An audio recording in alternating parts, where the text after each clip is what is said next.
The dojo led into the main hall, where tablets dedicated to the memory of the dead hung on the wall. Often when the fighting was intense, the shaking of the floor caused the tablets to rattle. In the evening, this resembled the dance of mysterious spirits.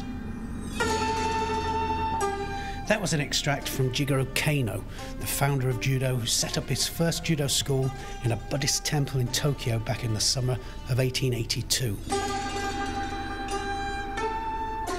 So this is my planned dojo at the National Sports Stadium here in Cardiff. It's a disused swimming pool, but in a year's time, it's going to be Wales's first purpose-built dojo. It's an extension of my life in judo. I started as a boy at the age of 8, and I won a few major championships along the way.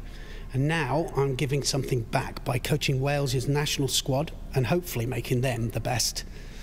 And to help me in my quest, I'm going to visit one of our strongest opponents in the world of judo, the Russians, to find out what sort of structures they've implemented.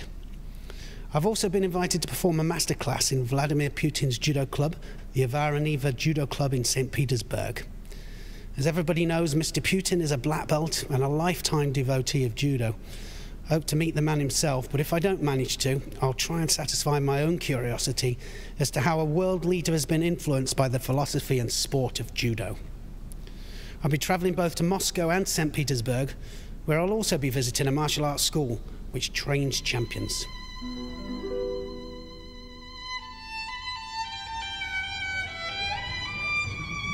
Lift him off. Lift him off, think you want it.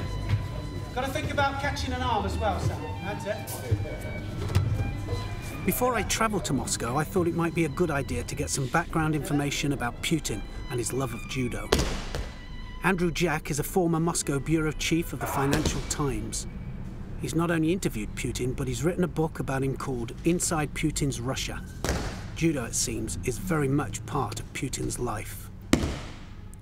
When Andrew was researching his book about Putin, he looked at various aspects of Putin's character. How important, I wondered, was analysing Putin's life in judo to help him gain an insight into the man.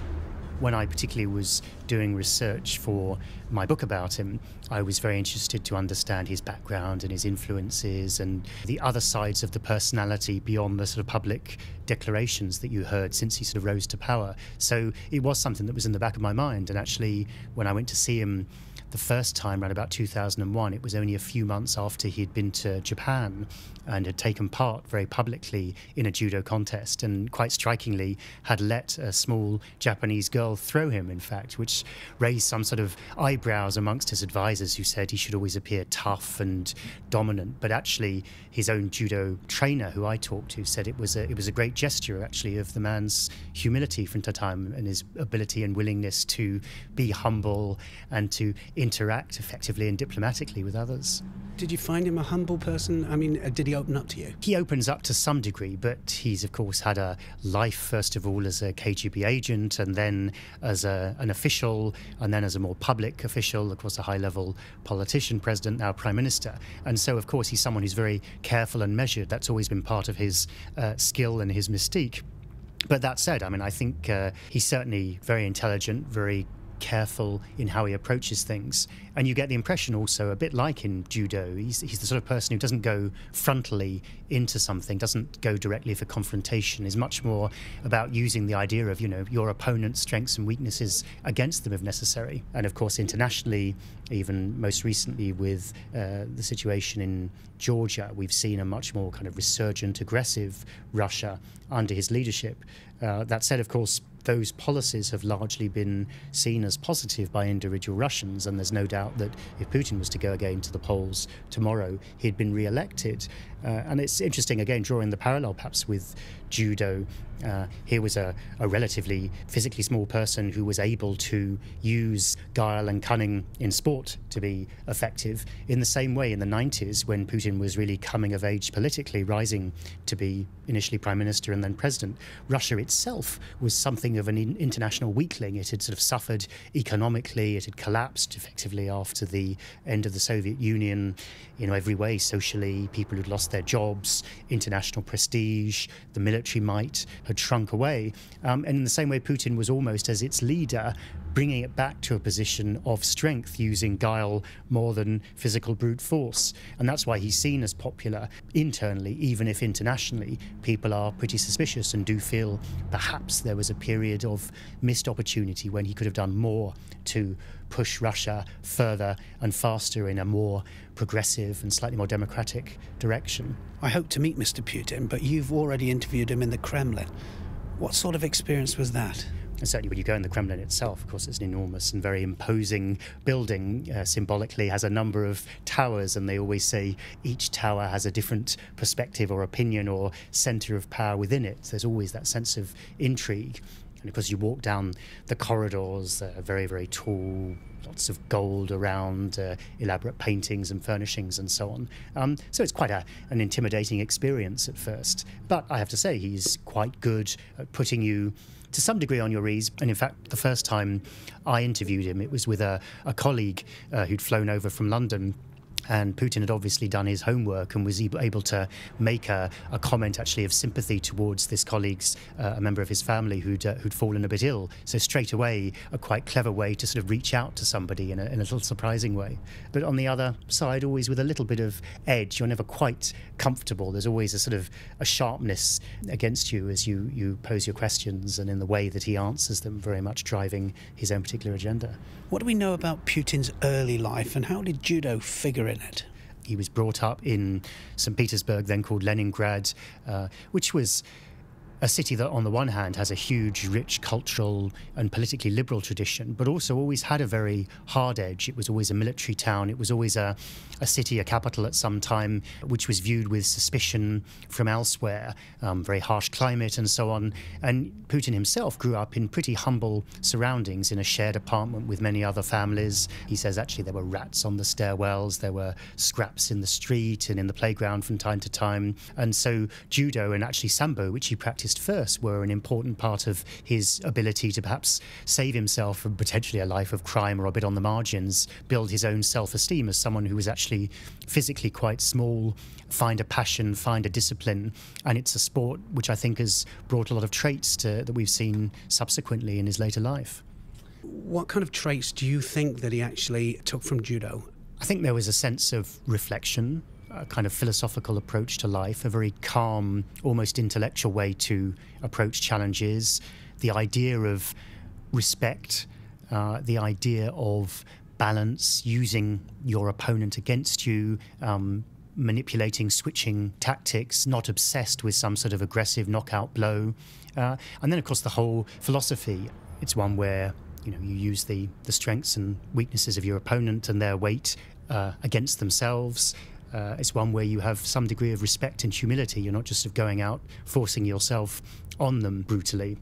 So for somebody who was actually relatively physically small, for example, but agile, it was well suited. It's, of course, an individual rather than a team sport, which I think suited his temperament as something of a loner rather than the big team player, but someone who ultimately takes on the challenges for themselves rather than having to rely on other people around them. And the other thing I think, which is very important, because in terms of his lifestyle, by having that discipline from the start, I'm sure it contributed to the fact that he remains this actually very slim, trim, healthy figure, still practices, of course, the sport, has been pretty much a teetotaler and a non-smoker for life, which, of course, was a huge contrast to his predecessor, Boris Yeltsin, who was a much larger-than-life character who was very fond of the bottle. I'm going to Russia, obviously, to have a look at the development of judo, and I'm hoping to meet Mr. Putin as well. And who knows, we might get a practice together. I hope you can manage to get to fight him. It would be an interesting insight. When I travel to Moscow, I shall no doubt see pictures of Jigoro Kano hanging up in their dojos. He started judo at the end of the 19th century when he combined together the ideas of the samurai and the gentler side of jiu-jitsu. Jiu-jitsu itself was created by Dr. Shirobi, who is supposed to have been inspired by a scene in his garden.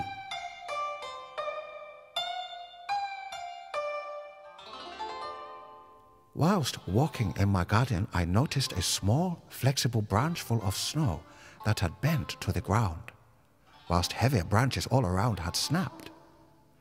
It was then that I knew you must first surrender in order to ultimately gain victory.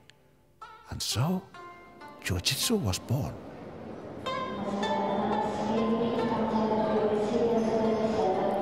Ju means the gentle way.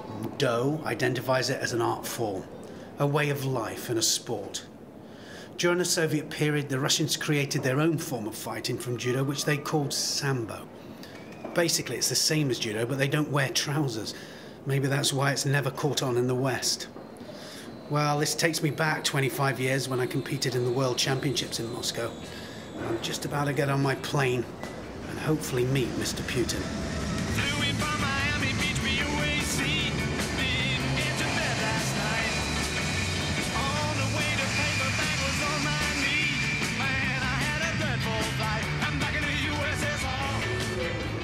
Well, I've arrived in Moscow and I'm staying in a 900-room ex-Soviet hotel. You know what? It's not bad.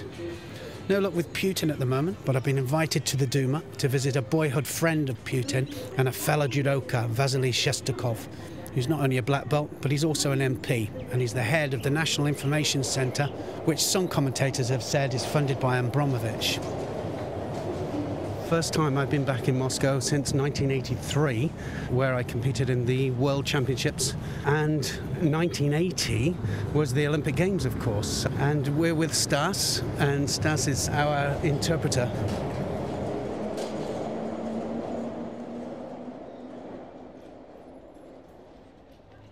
Luckily, the Duma is within walking distance of the metro. We're in Red Square, just outside the Kremlin at the moment. And it looks like a building site because they're building a huge ice rink. Over there is the famous and beautiful St. Basil Cathedral with its multicoloured onion domes. It was built by Ivan the Terrible, and legend has it that he put out the eyes of the architect that built it because he didn't want him to build a more beautiful building. Now, if the architect had learned judo, who knows? Well, there's the Duma, and it looks a bit drab. We've been asked to go to a side entrance. It's a narrow road.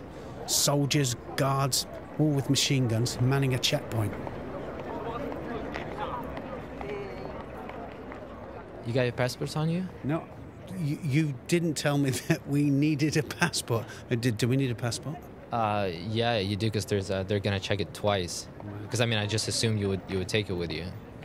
I can't believe it. We're outside the Duma, and we can't get in. But we have 2 hours really, so you know, if we go to the hotel, come back, we'll have about an hour left for the interview. So I don't know, that's good enough, I guess. Okay, so we've got to do it. We've got to go all the way back across Moscow and get our passports.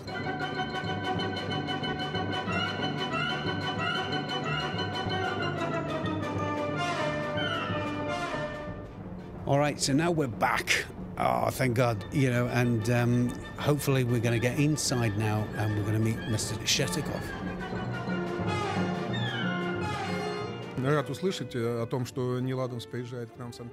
I'm very happy with the fact that Mr. Adams is coming to St. Petersburg and will be able to have a masterclass. And of course, we see Mr. Adams as a legend of world judo. And we were looking up to him when we were young with the excitement, and we were learning from him. And it was always good because everyone wanted for Europeans to beat the Japanese, and he was able to do that. So that was a very good thing for us. Mr. Cheskov, what made you and Mr. Putin start judo? Just like Vladimir Vladimirovich Putin, we were regular boys growing up in St. Petersburg. And these were pretty difficult times. The parents weren't taking that much care of us because they had to work and earn money and things like that. So we had to find our own way, and we wanted to find a sport that would teach us to protect ourselves, to be able to stand up for ourselves. And so that's how I ended up in judo. But I just wanted to do some martial arts in general, not specifically judo, but it just so happened that I ended up in judo. In your book, you wrote about the judo philosophy, and how has that affected you and Mr. Putin in your everyday life? It's an interesting fact that when Eastern martial arts came to Russia, the kids went there not only to learn the certain sports techniques, but also this Eastern philosophy, this Asian way of life. And it is true, it does help in your everyday life somewhat, but the main principle that we took from it is that one has to live in harmony with himself and the world around him. There are not many world leaders that are talented in sports and stuff. What level was Mr. Putin in judo terms? Я думаю, знаете, если бы вопросы многие решались. He is indeed a very talented sportsman, and he did achieve high results in his career. And his coach, when Putin was still in university, was actually very sorry that at one point Putin started to pay more attention to his education, to his work, and not so much to sports, because if he stayed in sports and didn't leave it as a professional thing for him, he could have become a really great athlete. When you were both young boys and you were training together, was there any particular moment that you decided that judo was the way or sambo was the way, and that's the direction that you wanted to take? Ну, я просто говорю, что в принципе мы как дети все болтались на улице. To prove that we were this tough kind of kids that should not be messed with, we went there, and we had to prove with our own fists sometimes that we were this kind of kids. But as you become better and better at this, you realize that you have to use your fists less and less. And as you grow confident in yourself and your strength, there are more and more situations where you try to avoid using your strength. How would you say that the spirit of judo has kind of influenced Mr. Putin in his political career? Ну, я думаю, что на политическую карьеру Путина повлиял прежде всего его характер. Well, first of all, it's his personality, because if you want to win, you have to have a strong personality. You might have the same technique, the same experience, but if your personality is stronger, you win. He has a personality of a fighter to prove his point, to make his point, to achieve his goals, but at the same time, he's ready to compromise when it's not a disadvantage to the country or his nation or whatever he's responsible for.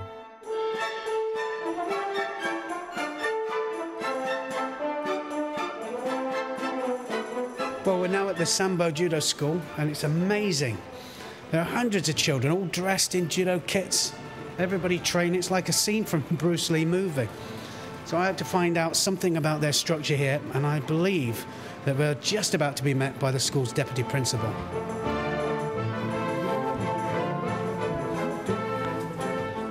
My name is Konstantin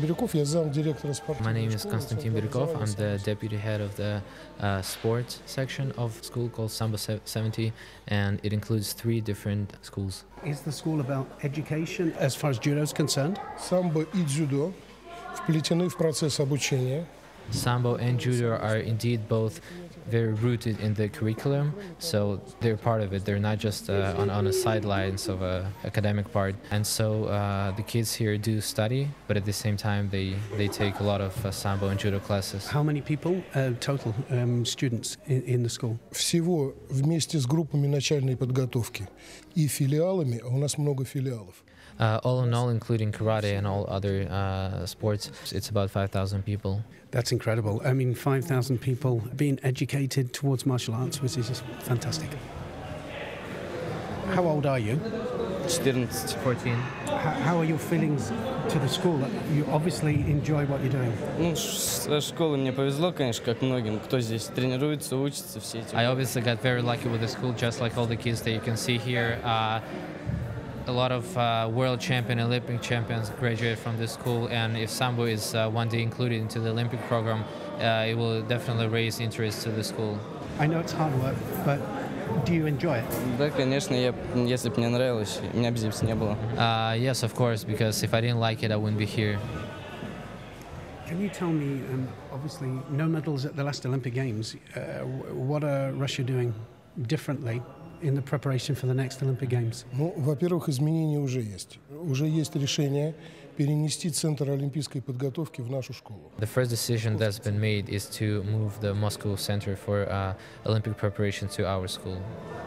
So some interesting information here. They're actually moving Russia's judo team into the Sambo school in preparation for the next Olympic Games.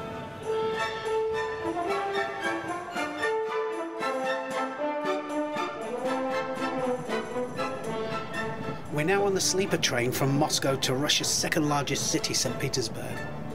We're travelling to Putin's judo club, Yavara Club, where I'm going to do a master class. We couldn't get to see Putin in Moscow, but maybe we'll have more luck in St. Petersburg. If he's not there, at least I'll get a chance to hear from Anatoly Raklin, Putin's judo coach and the nearest person he has to being a guru. Well, we've just arrived at the station and we've been met by one of our translators, Marina Makarov, who's just informed me that Putin isn't here, but at least I'll be able to hear from Raklin before I do my masterclass. This is Raklin's office, and there's a picture of Mr. Putin, there's a bonsai tree, and a picture of judo's founder, Jigoro Kano. So, Mr. Raklin, as a boy, you lived opposite Vladimir Putin and became great friends. How difficult were conditions for both of you when you were growing up? Ну, так получилось, что, я раньше, он позднее. Жили мы на Басковом переулке. It happened that we both lived in Baskov Lane. So the number of the house I lived in was 21. He lived in number 12. So the houses were on the opposite side of the lane. So we lived in communal flats, shared one kitchen, one toilet, one telephone. I think you have an idea of these communal flats. So we lived as everybody lived. The conditions were far from luxurious. But to tell the truth, the majority of people of the Soviet Union did not even dream of better conditions in those times. So we lived and we enjoyed life. For us, memorable events were joining Pioneer Organization, Komsomol League, and the Communist Party. And when people achieved some good results at their work, got some medals in sport, it was our full life. We did not know any other life. Those people who were not satisfied with that life were curious about life in other countries behind this Iron Curtain. Some people were secretly envious, whilst others were more vociferous in the kitchen, where people spoke about politics, and never anywhere else because it was forbidden. Some people became dissidents and wrote books protesting in that way, whilst we simply lived. I believe you were Mr. Putin's judo trainer. Vladimir Vladimirovich overcame all the difficulties in our training because sometimes we did not have proper place to train in. Sometimes we even train outdoors. Sometimes we have to go far afield to train. So sometimes we went to other cities to compete. We spent nights at railway stations. Sometimes we did not find any rooms in a hotel. We spent some nights in cellars. We would even spend the night in gyms. When we were on the train, some boys had nothing to eat, but some other boys were given sandwiches by their moms and they shared their food. So all these difficulties made the boys very good friends and united them. So Putin and the boys become real friends because they had to overcome adversity. They were all of a similar age, they had much in common, and many of them are still friends, like Arkady Rutenberg, Nikolai Kononov, Vasily Shestakov, and many others. What did judo offer both you and Mr. Putin? There is a philosophy around judo, not a personal philosophy of coach, but philosophy which is at the very heart of judo. So judo is based on Japanese martial art. Maybe it reflects the mentality of a Japanese person, but generally speaking, it reflects all the positive characteristics which persons should possess. These are the canons, the philosophy of judo. Don't deceive, don't kill, help another person. Listen to your teacher. You should always train, you should always master your skills and try to become better, and so on and so forth. So, everything which is in the Bible and the Quran. He is a strong believer in God. I am not a believer myself, but all those principles which a person should try to achieve and are contained in Christianity, I also believe. The philosophy which is contained in judo and religion are the same. They are not different. Putin very often says it himself. Would you say that loyalty to his friends is one of the major character traits of Mr. Putin? Понимаете, честность и порядочность Путина не подвергается сомнению. Даже вот по тем шагам, которые были в процессе его... Honesty and decency from Putin, without doubt. We can judge it publicly by following all the steps made by him in his political career. When Yeltsin proposed his candidacy for president, nobody expected. Why was it done? Maybe it was because Putin displayed loyalty and friendship. Maybe Yeltsin understood that Putin was the only person around to protect him and his family. Isn't it a fact? It's a fact. Putin is surrounded by his friends. He has a lot of friends. You see, all these qualities which he obtained in his childhood, this honesty and decency, are still part of his character.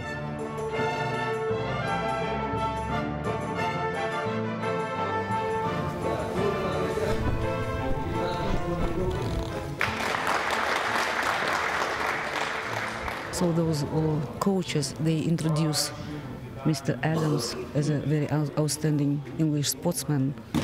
I'm going to do a master class. So I'm going to show you a little series that I do with my students. Okay? And first thing is control from the back. Первое, мы ногами контролируем его. The main thing of the lesson is trying to get balance sorted, and it doesn't matter at all levels. A lot of power is lost by being slightly out of balance.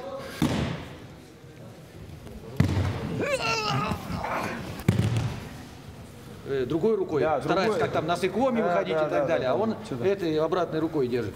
You know, human nature, because we've done this fantastic technique, and we come to this situation, and we readjust. And as we readjust, they pull it in. And then I have 5 seconds to get the arm out. It's not enough. So I have to keep it tight all the time. It has to be strong.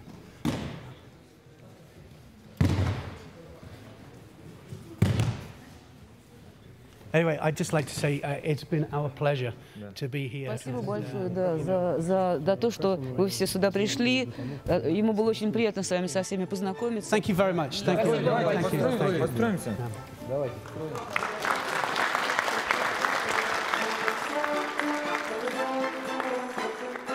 It would have been wonderful to have spoken to Mr. Putin personally, and we would just like you to pass on our very best wishes. Judo wishes, absolutely from the heart. Next time when we're here, we hope to meet him. Я обязательно передам привет. Ну, надеюсь, что получится, потому что, в принципе... I will, of course, pass the greetings, and I'm also hoping that you will be able to meet Mr. Putin, because he still pays very close attention to everything connected with judo, and so that I think there is a chance that this could happen next time. That would be wonderful. Thank you very much.